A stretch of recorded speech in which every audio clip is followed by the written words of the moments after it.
अस्सलाम वालेकुम नाज़रीन, मुबाहिसा में आप सभी का खैर मक़दम है। मैं हूं आपका मेज़बान सिगत बाकर। नाज़रीन, मैं थोड़ी सी तमहीद और अपना इंट्रो शायद थोड़ा सा तवील होगा, इस वजह से कि हम जिन नुकात को शामिल करेंगे उस पर अपने मोअज़्ज़ज़ मेहमान से ज़रूर उनकी राय ले सकेंगे और उस पर बात कर सकेंगे। और पूरी मेरी ये कोशिश होगी कि हम बात मुद्दों पर ज़रूर करेंगे, और साथ ही साथ हमारी कोशिश ये होगी कि जिस तरह की सूरत हाल, जिस तरह के हालात इस वक्त बने हुए हैं, मेरी मुराद है गाज़ा से। गाज़ा में जिस तरह के मज़ालिम की इंतहा इसराइल की जानिब से हो रही है, ये सिर्फ़ आर्जी मामला नहीं है, बल्कि मुस्तकिल तौर पर ऐसा मालूम हो रहा है कि अब इसराइल रुकने वाला नहीं है। माह रमज़ान के मुबारक अय्याम चल रहे हैं और सारी दुनिया में यकीनन मुसलमान माह रमज़ान में रोज़े रख रहे हैं, और सारे यानी हम देखें मजमूई एतबार से जिस तरह से इबादात का अहतमाम हो रहा है, तरावी का अहतमाम हो रहा है, और कहीं पर कोई हम ये कह सकते हैं कि ममालिक, कुछ गरीब ममालिक हैं, कुछ तरक्की याफ्ता खुशहाल ममालिक हैं, लेकिन सभी जगह एक मजमूई एतबार से जिस तरह से हस्ब मामूल माह रमज़ान को मनाया जाता है, इबादात की जाती हैं, और खुशी और मसरत का भी जो है ये महीना है, बरकतों का, रहमतों का यकीनन महीना है। लेकिन इसके साथ साथ हम गाज़ा की जो सूरत हाल को देख रहे हैं, इसको हम किसी सूरत फरामोश नहीं कर सकते। हम यानी सारी आसाइशों के साथ हम जो है ज़िंदगी बसर कर रहे हैं, लेकिन इस वक्त यानी गाज़ा में जिस तरह की बर्बरियत और क़त्ल आम हो रहा है, इसको अगर हम नज़रअंदाज करते हैं, अगर हम इसको देखा अनदेखा कर देते हैं, तो यकीन जाने ये सारी दुनिया के लिए, सारी इंसानियत के लिए ये एक आजमाइश की घड़ी है। और बिलखुसूस जो अपने आप को हम ये कहेंगे कि अगर हम मुसलमान हैं, सलामती वाला हमारा मज़हब है और हम अमन व सलामती पर यकीन रखने वाले हैं, न सिर्फ ख़ुद जो है अमन व सलामती के साथ रहने पर यकीन रखते हैं, बल्कि सारी दुनिया को अमन का पैगाम देना हमारा काम है। अगर हम यानी इस तरह से जो हालात इस वक्त बने हुए हैं, इसमें लाताल्लुक़ हो जाएंगे, बेहिस हो जाएंगे, और हमारे अंदर का एहसास अगर ख़त्म हो जाएगा, तो यकीन जाने ये एक ऐसी आजमाइश हमको नज़र आ रही है जो जिस तरह की आग इसराइल ने गाज़ा में लगाई है, वो आग सिर्फ गाज़ा तक महदूद नहीं रहेगी, बल्कि सारी सूरत हाल ये बता रही है, चाहे वो वेस्ट के एनालिस्ट हों, मुबसरीन हों, तज्ज़ियाकार हों, जायज़ा लेने वाले हों, दिफाई जो गहरी नज़र दिफाई उमूर पर रखने वाले हों, सभी के, चाहे वो दुनियादार हों, चाहे वो दीनदार हों, जो क्रीमी लेयर है वो ये देख कर अपने खदशात का इजहार कर रहे हैं कि इस वक्त दुनिया में जो कुछ चल रहा है वो नॉर्मल नहीं है, बल्कि अब नॉर्मल है। ये और बात है कि जहाँ कहीं लोग अमन व आश्ती के साथ रह रहे हैं, तो वो ये समझ रहे हैं कि ये दायमी तौर पर हमारे लिए जो है यानी हमारा मुक़द्दर बना हुआ है कि हमारे पास कुछ नहीं होगा। लेकिन हालात और एक्सट्रीम जो फोर्सेस हैं वो दुनिया के मुख्तलिफ हिस्सों में एक्टिव हो चुके हैं और वो अपने मंसूबे को पूरा करने के लिए आगे बढ़ रहे हैं। ये इतनी तमहीद बांधने की वजह ऐसे ही नहीं है, बल्कि मुख्तलिफ रिपोर्ट्स का अगर आप जायज़ा लेंगे, जिस तरह की सूरत हाल डिस्प्यूट्स हैं उनका अगर आप जायज़ा लेंगे, और अलग अलग ममालिक, अलग अलग खित्तों के जो इंतहा पसंद फोर्सेस हैं, इंतहा पसंद जो एलिमेंट्स हैं, जो ताकतें हैं, वो एक दूसरे के साथ तालमेल कर रही हैं। और इस वक्त तालमेल अगर नहीं है तो वो अमन पसंदों का तालमेल नहीं है, और वो गफलत से दो चार हैं। सिर्फ हम समझ रहे हैं कि ये गाज़ा का मामला है, सिर्फ हम ये समझ रहे हैं कि ये यूक्रेन का मामला है, सिर्फ हम ये समझ रहे हैं कि ये यमन का मामला है, लेकिन कहा यह जा रहा है कि ये सारी दुनिया को अपनी लिपेट में ले रहा है। आज के इस प्रोग्राम में हम बात करेंगे, अगरचे वक्त बहुत कम है, लेकिन कोशिश ये करेंगे, मैं भी बग़ैर किसी जज्बात के, जिस तरह के हालात हैं उसी हवाले से अपने मोअज़्ज़ज़ मेहमान से ज़रूर इस हवाले से सवाल करूँगा, और एक ऐसा डिस्कस हम करेंगे और जायज़ा लेने की कोशिश करेंगे कि कहाँ किस तरह की सूरत हाल क्या हो रही है, और कौन से इलाके अब महफूज हैं या फिर आगे महफूज रह सकते हैं। किस तरह के, हम अपने से नहीं कहेंगे, बल्कि जो आलमी सतह पर जो मुबसरीन हैं उनके जो जायज़े सामने आ रहे हैं वो क्या कह रहे हैं, उस पर हम बात करेंगे। आज के इस प्रोग्राम का हमने उन्वान दिया है कि क्या तीसरी आलमी जंग तय है। बहुत सौ का कहना यह है कि तीसरी आलमी जंग शुरू हो चुकी है।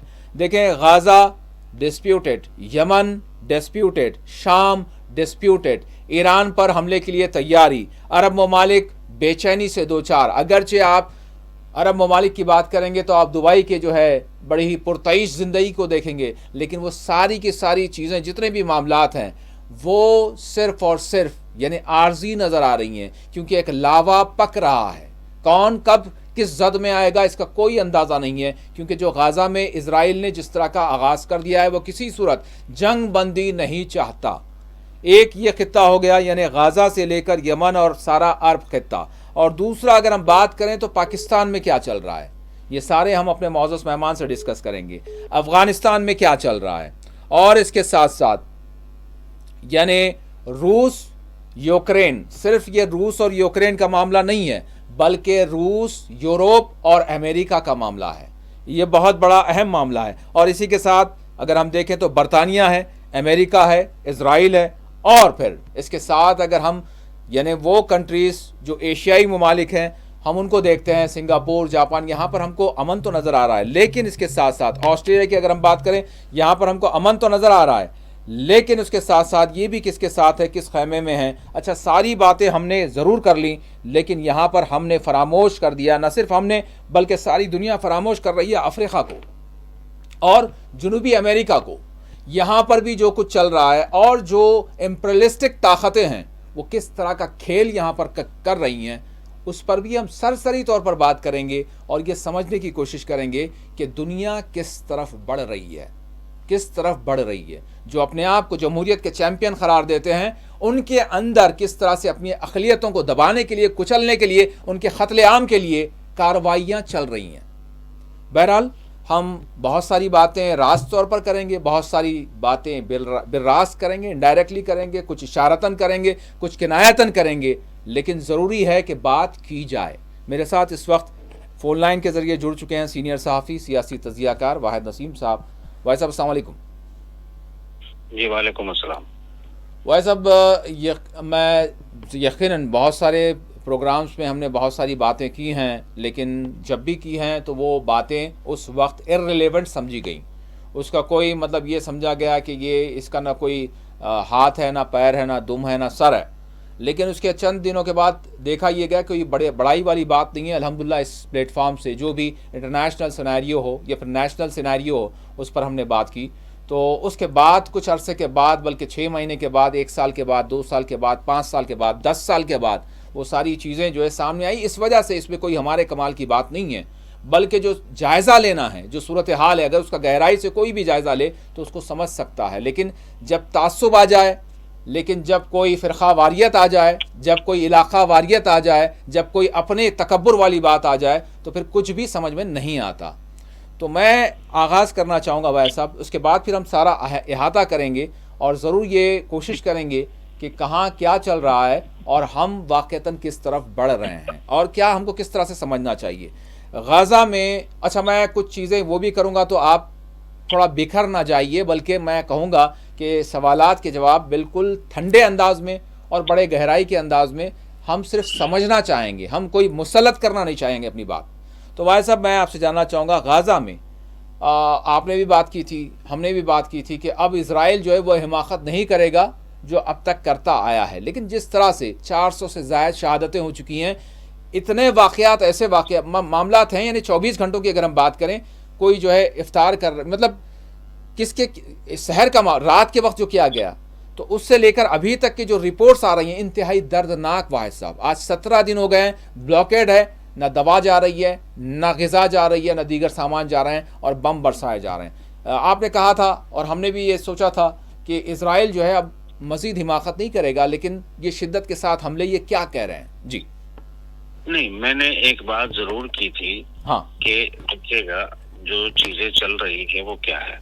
जी, अभी मैंने जो बात की थी वो ये की थी कि आप जो है कम से कम जब कोई सीज फायर होता है तो वो एकदम सीज फायर नहीं हो जाता है, बीच बीच में कुछ ना कुछ झड़पें होती हैं। मगर जो अभी नया जो शुरू हुआ है वो क्या है? जी, नया शुरू हुआ है वो ये है कि इस सिनेरियो में बड़ी सीधी सी बात ये आती है कि आप का जो भी मैटर है, तो वो मैटर जो है मतलब अभी जो चल रहा है वो हमने मान लिया कि आपने मैं चाहूँगा कि गाज़ा के अगर कुछ विजुअल्स हैं तो प्लीज़ अगर चला दें, जितने जो है मासूमों की देखिए बेकसूरों पर जो हमले हुए हैं। मैं जी जी जी, बात जी एक कंटिन्यू चेंज करें आया है करें प्लीज़। जी जी देखिए जो चेंज है जी जो खुल के सामने आया है, मतलब खुल के सामने किसी के तो नहीं आया, उस पर तो कोई चर्चा ही नहीं करेगा, जी मगर एक बड़ा चेंज है। मैं नहीं समझता कि ये इजराइल का अपना मूव है, मैं नहीं समझता कि ये बेसिकली ट्रम्प की अपना कोई मूव है। इस मूव में कुछ ना कुछ चीज अलग शामिल है और उसमें वो है ईरान के साथ जंग। यानी मजबूरन किसी भी सूरत में, हालांकि हमने वो देखा कि हिजबुल्लाह ने जब वो बिल्कुल जीत के नजदीक पहुंच चुका था, उसमें वहां उसने पीस डील कर ली और पीस डील करने के बाद ईरान किनारे हो गया, क्योंकि ईरान को कुछ ऑफर भी दिए गए थे, हम रास्ते हमवार किए जाएंगे, ये किया जाएगा, वो किया जाएगा, मगर फाइनली अगर ईरान एक विनर के तौर पर इस इलाके में रहता है तो बड़ी ईमानदारी के साथ कहूंगा, बहुत तकलीफ होगी, शायद बहुत मेरा विरोध भी होगा इस बात का, पर मैं सच बोलने की कोशिश करूंगा अपनी नजर में, जो मेरा पुराना ही ये मुसादा है, मैं तो इसको इस वक्त कनेक्ट कर रहा हूँ कि सऊदी अरब, पहले भी मैं कह चुका हूँ कि दोनों एक दूसरे को बर्दाश्त करने की स्थिति में नहीं है। यानी अगर यहाँ पर झंडा जो है ईरान का बुलंद रहेगा तो सऊदी अरब इसको बर्दाश्त नहीं कर पाएगा, और इसलिए नहीं कर पाएगा क्योंकि देखिए एक चीज है, मैंने अलग से भी कुछ बातें की हैं कि मजहब का, धर्म का जो इस्तेमाल है वो ज्यादातर सभी जगह पर हुकूमत, सत्ता और ताकत के लिए इस्तेमाल किया जाता है। गाजा में गाजा के लोगों की लड़ाई कुछ और है और बाकी दुनिया में समर्थन और विरोध की जो लड़ाई है वो कुछ और है। दोनों आपस में मिक्स एंड मैच नहीं है। मैं नहीं मानता, आप मान सकते हैं, जनता मान सकती है। मेरा मानना यह है कि जियो पॉलिटिक्स में अपने वर्चस्व को बनाए रखने के लिए सऊदी अरब हो, ईरान हो, अमेरिका हो, रूस हो या दूसरा कोई भी देश हो, उसे वो अपना फायदा नुकसान देखता है कि आगे चलकर मेरा फायदा और नुकसान क्या होगा। ये जो गाजा के अंदर हो रहा है, ये इसका मतलब है कि जिस तरह से ट्रंप ने अपनी बात कही थी उसको उस पर पूरी दुनिया ने नकार दिया। पूरी दुनिया के बाद जो है खुद ट्रंप ने भी कहा ठीक है इनको कोई नहीं निकाल रहा है, मगर उसके बाद अचानक आपने देखा कि कोई घटना ऐसी नहीं घटी सिवाय इसके कि यूक्रेन में जो पीस डील चाहता था, अपनी बर्तरी को अपने सर को ऊपर रखते हुए ट्रंप, उसे जो है व्लादिमीर पुतिन ने नकार दिया। जी हाँ। वो नकारने के बाद क्या ये यहाँ देखना होगा कि क्या ये जो युद्ध है, इस युद्ध की जरूरत तुर्की को सीरिया के लिए, सऊदी अरब को ईरान पछाड़ने के लिए, या फिर ट्रंप को वो बात मनवाने के लिए जो बात जो है मनवानी है उसे इस वक्त जो है जो उसे बात मनवानी है वो मनवानी है मतलब रूस के ऊपर। अगर रूस ये बात मनवाना चाहता है तो रूस को मनवाने के लिए ये होगा कि रूस जो है मतलब यूक्रेन वार को मान ले, तो यूक्रेन वार को मानने के लिए निश्चित रूप से जो है वो यहाँ पर वार ईरान पर दबाव बनाने के लिए गाजा में शुरुआत कर सकता है, सीरिया में शुरुआत कर सकता है और यमन में कर चुका है। तो घूम फिर कर के ये एक शुरुआत की है कि पहले हम गाजा में, यमन में, सब जगह पर हम आग लगा देंगे, उसके बाद बहाना बनाएंगे, जैसे ट्रंप ने कहा है कि ये हूती की हिम्मत नहीं है कि वो हमला कर दें, ये सब ईरान कर रहा है और अगर एक भी हमला हूती करेगा तो हम उसे मानेंगे कि ईरान ने हमला किया, और अगर ईरान ने हमला किया तो फिर हम इसका सीधा जवाब ईरान को देंगे। तो ये बात कहे हुए 24 घंटे गुजर चुके हैं ट्रंप के, उसके बाद भी हूतीज ने हमला किया है। जी, 48 घंटे में 3 मरतबा उन्होंने यानी कि अमेरिकन जो वो यानी एयरक्राफ्ट्स थे उनको जो है बहरे अहमर में निशाना बनाया है। जी हाँ, तो वो निशाना बनाया, वो तीसरी बार जो निशाना बनाया ट्रंप की धमकी के बाद बनाया। तो ऐसे में ये जो एस्केलेशन है ये दिखाई दे रहा है कि ये ईरान की तरफ धमकी, एक तरफ ये एस्केलेशन चल रहा है, दूसरी तरफ निश्चित रूप से रूस के साथ बार्गेनिंग चल रही होगी कि आप यूक्रेन में हमारी शर्तों पर 30 दिन का जो पीस डील है उसको माने।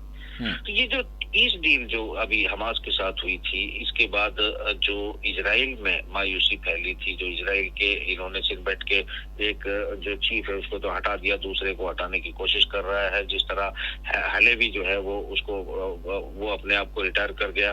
तो कुल मिलाकर ऊपर से जो विरोध इस वक्त भयानक नेतन्याहू का है, वो एक अलग उसका मसला है कि उसने अपने आप को इसकी परवाह किए बगैर। भाई साहब यहाँ पर दो दो चीज़ें मतलब आपने जो बात की है उससे सवाल ये बन रहे हैं कि यूक्रेन वॉर और जो गाज़ा जिसको वॉर कहा जाता है, एक्चुअल जो जेनोसाइड है, जो मैसेकर है, तो ये दोनों का भी अभी इस वक्त जो कुछ सियासत चल रही है, इस वक्त जो कुछ भी जियो पॉलिटिक्स चल रही है, जो कुछ भी मुज़ाकरात और जो है यानी बातचीत चल रही है, तो ये दोनों का एक दूसरे से ताल्लुक़ है। आप ये कह रहे हैं कि ये ताकतें जो है दोनों को एक दूसरे के साथ मिलाकर चल रही हैं, यानी अगर एक जगह नाकामी हो रही है, कुछ इनको जो है व्लादिमीर पुतिन की जानिब से अच्छा सा जवाब मिल रहा है, तो फिर इधर मसरूफ़ कर रहे हैं कि नहीं यहाँ पर हम अपना काम कर रहे हैं। तो ये एक दूसरे से जुड़े हुए हैं, आप ये बता रहे हैं, दोनों इश्यूज अलग अलग नहीं है, इसको अलग अलग नहीं किया जा सकता।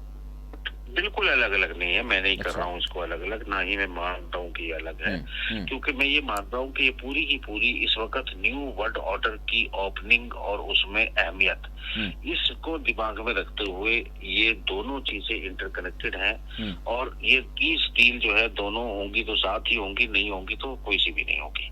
तो क्योंकि अगर आज अधर में ईरान को और गाजा लेकिन यहाँ पर मैं आपसे जानना चाहूँगा कि यूक्रेन के हवाले से खुद रशिया ने भी इस बात से इत्तेफाक कर लिया था, क्योंकि वो भी काफ़ी थक चुका है, क्योंकि जंग किसी के लिए भी बेहतर नहीं हो सकती। तो एक पीस डील आगे बढ़ रही थी। हाँ, ये और बात है कि ट्रंप ने जिस तरह से कहा कि अपने तौर पर ऐलान कर दिया था कि पीस डील हो गई और 30 डेज़ के लिए हम करेंगे, तो फौरी पुतिन ने कहा था कि जो हमारे फैसले हैं वो आप नहीं ले सकते। तो फिर ट्रंप की जानिब से भी ये बात की वजाहत की गई थी, नहीं मैंने बस मतलब ऐसे ही कहा, कोई आपका फैसला मैंने नहीं सुनाया। लेकिन यहाँ पर बात ख़त्म हो गई थी, दोनों तैयार थे कि पीस डील कर लेंगे और जंग बंदी हो जाएगी। तो क्या पुतिन की जानिब से नहीं किया जा रहा है या फिर यूरोप नहीं चाह रहा है? नहीं नहीं, यूरोप तो देखिए, यूरोप क्या है, एक हम बात कर चुके हैं, इसे समझने की जरूरत है कि जो अमेरिकी डीप स्टेट है, जिसे मैं हमेशा कहता हूं कि वो ब्रिटानिया के जो MI6 MI5 है या यूनाइटेड किंगडम जो है, उसके हिसाब से जो चलता है, ये सारा उसी के हिसाब से आपने ये दुनिया में एक्सपोज हो चुका है। ये एक्सपोज हो चुका है कि दुनिया में जो भी प्रेसिडेंट या प्रधानमंत्री बनते या बनाए जाते हैं, उनमें से अधिकतर जो है यूकैड और यूसैड के द्वारा बनाए जाते हैं। यानी वो अपनी देश की जनता को रिप्रेजेंट नहीं करते हैं, बल्कि वो दो ऐसी एजेंसियों को रिप्रेजेंट करते हैं, जिनमें से जिसे एक MI6 की मानी जाती है, दूसरी CIA की मानी जाती है, और फिर CIA और MI6 को दोनों का एक कोलैबोरेशन माना जाता है। और वो दोनों का कोलैबोरेशन जो है, हथियार बनाने वाली कंपनियां और जो दुनिया में रैकेट चलाती है, तेल पर कब्जा रखती है, दुनिया के 50-60% जो दुनिया के बैंकिंग निजाम है, इनके ऊपर अपना कब्जा रखती है, पूरी सिस्टम को हाईजैक जिसने कर रखा है, ये दोनों एजेंसियां उनके लिए काम करती हैं। जो सब जानते हैं कि वो कुछ परिवार हैं जो यहूदी हैं, जो जिन्होंने इजराइल बनाया, जिन्होंने इजराइल की बुनियाद रखी, जिन्होंने बालफोर डिक्लेरेशन किया, जिन्होंने सऊदी अरब की बुनियाद रखी, जिनमें उनका पूरा का पूरा रोल है। ये बात जज्बात से हल होने वाली नहीं है। इस पूरे के पूरे खेल को मैं कई बार समझा चुका हूँ, आज फिर समझा रहा हूँ। ये सब कुछ इंटरकनेक्टेड है। जो यूरोप अलग है, अमेरिका अलग है, इजराइल अलग है, ऐसा कुछ भी नहीं है।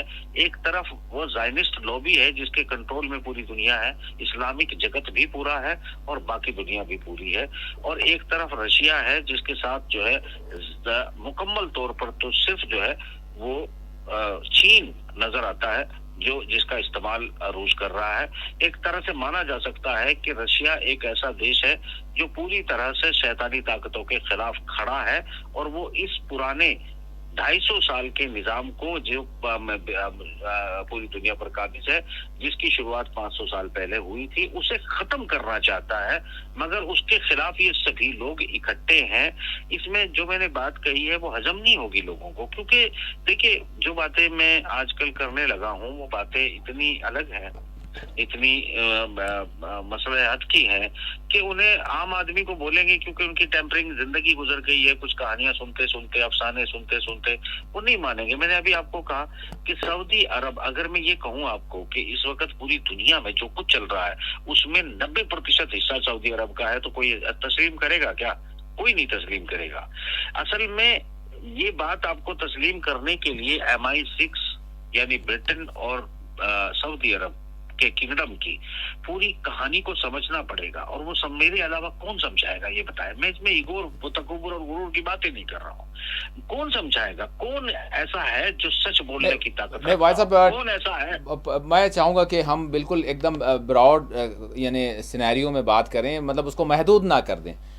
सभी जो है हमारे नाज़रीन सुन रहे हैं, और यकीनन बात जो निकलती है और बात का जो जायज़ा होता है वो वाकई असर होता है। हमको ज़रूरत नहीं है कि हम क्या हैं, जस्ट हम ये जी लोग अच्छी तरह से समझ सकते हैं। क्लीन चिट नहीं दे रहा हूँ, आप सुनिएगा मेरी बात। मैं ईरान को क्लीन चिट नहीं दे रहा हूँ, क्योंकि शाह रजा पहलवी तक ईरान भी उसी रैकेट का एक बहुत बड़ा हिस्सा था। उसके बाद जब जो वो ईरान पूरी तरह से मतलब अरब से पहले से एक हिस्सा था, मगर इस पर सहमति थी कि भाई अरब एक किंगडम अलग पैदा होगा और ईरान जो है वो एक। नहीं भाई साहब, अब बात ये है, देखें, वरना अगर हम तारीख के मामलात को निकालते रहेंगे और फिर साथ ही साथ और फिर ये सारी चीज़ें मतलब खिचड़ी हो जाएंगी। तो मैं आपसे यहाँ पर ये जानना चाहूँगा कि मामला अब जो नज़र आ रहा है इसका सल्यूशन क्या हो सकता है और क्या होना चाहिए, और जो चाहे वो मुस्लिम ममालिक हों, चाहे ये जो ताकतें हों जिसके हवाले से आप कह रहे हैं कि रशिया, वाकई रशिया का एक बहुत बड़ा अमल दखल रहा सीरिया में, हमने देखा वाकई उसका असर रहा कि हमने देखा कि जिस तरह की तबाही मच गई थी दाइश के ज़रिए, उसको उसने रोका, ये एक फैक्ट्स है। तो उसी एतबार से अभी हमने भी देखा कि हूतियों पर जब हमला हुआ तो यानी रशिया की जानिब से ये बयान सामने आया, रशिया के वज़ीर ख़ारजा की जानिब से, कि फ़ौरी तौर पर इसको बंद किया जाए, और ज़रूर उसका असर भी होगा कि थोड़ा सा हम अमेरिका को रुका हुआ देख रहे हैं। तो अब हम प्रैक्टिकली हम ये देखना चाहेंगे कि अब जो गाज़ा में चल रहा है, अभी कैप्टिव्स पूरे रिहा नहीं हुए तो इजराइल की जानिब से हमले किए जा रहे हैं, और कैप्टिव्स अगर रिहा करवा लेगा तो फिर इजराइल और अमेरिका मिलकर क्या करेंगे? देखिए, मैं ये कह रहा हूँ कि इसे समझने के लिए अगर हम पत्तों पर बात करेंगे तो शायद आज नहीं करनी चाहिए। आज वो दिन है जब हमें इस मुद्दे पर बात करनी चाहिए कि मैंने ये कहा कि आपको ये समझना होगा कि दुनिया के फाइनेंशियल इंस्टीट्यूशंस जितने भी हैं, जहां भी हैं, अगर आप उनके बैक एंड पे इन्वेस्टरों को देखेंगे तो आप कैसे अलग कर देंगे? अगर एक परिवार के, एक किंगडम के लोग जो हैं वो दूसरे जो रैकेट है, जो जिन्होंने तेल का खेल शुरू किया था, जिन्होंने आप JP मोर्गन को आप जानते हैं, रॉकफेलर को आप जानते हैं। अच्छा, मेरा सवाल आपसे ये है, ठीक है, ये दुनिया की ताकतें आपस में जो है मुतसादम है, एक दूसरे के साथ जो है वो इन्वॉल्वमेंट है, ठीक है। तो इनको प्रॉब्लम क्या है? इनके पास अरब के जो है खजाने इन्हीं के पास है, तेल इनके पास है, गैस पर इन्हीं का कब्जा है, सारी चीजें। अब रशिया चाइना एक तरफ है, ठीक है, उनकी अपनी जो है मार्केट है, उनका अपना कोई दिफा में जो है दुनिया में जो है कुछ अपना सप्लाई कर रहा है, कोई जो है साजो सामान बना रहा है। तो ये उतनी बड़ी लड़ाई तो बज़ाहिर नज़र नहीं आती ना। आपके पास भी तो है, सारी चीज़ें हैं, दुनिया पर कब्जा करके रखा है आपने इनडायरेक्टली, आपने भी कॉमनवेल्थ ऐसा बना के रखा कि सभी आपके गुलामी हैं इनडायरेक्टली। जी, तो फिर क्या प्रॉब्लम है कि आप ये जंगें करवा रहे हैं, फसादात करवा रहे हैं, मासूमों को मार रहे हैं? जी, मेरी बात समझिए जी। मैंने कहा कि वो पूरे के पूरे रैकेट का जो कोलिशन है, वो कोलिशन जो है आपको एक बात के लिए समझना पड़ेगा कि ये कोलिशन जो है,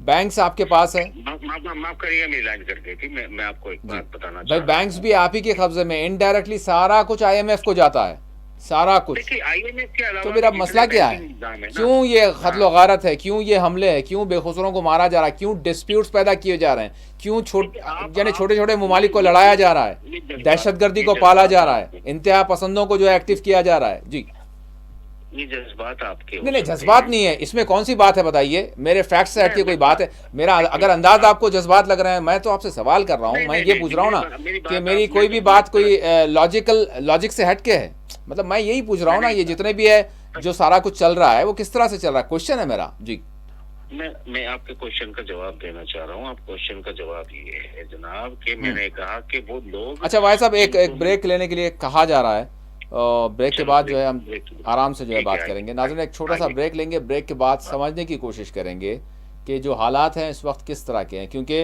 न सिर्फ बड़े ममालिक, बड़ी ताकतें, वहाँ पर भी बहुत कुछ चल रहा है, जिस तरह के डिस्प्यूट्स हैं, उनकी पॉलिसीज़ हैं, बल्कि जो छोटे छोटे ममालिक हैं या फिर ऐसे ममालिक जो अपने आप को बहुत कुछ ज़ाहिर कर रहे हैं, उनके पास भी बहुत सारी गड़बड़ियाँ चल रही हैं, बिला वजह के मुद्दे खड़ा किए जा रहे हैं।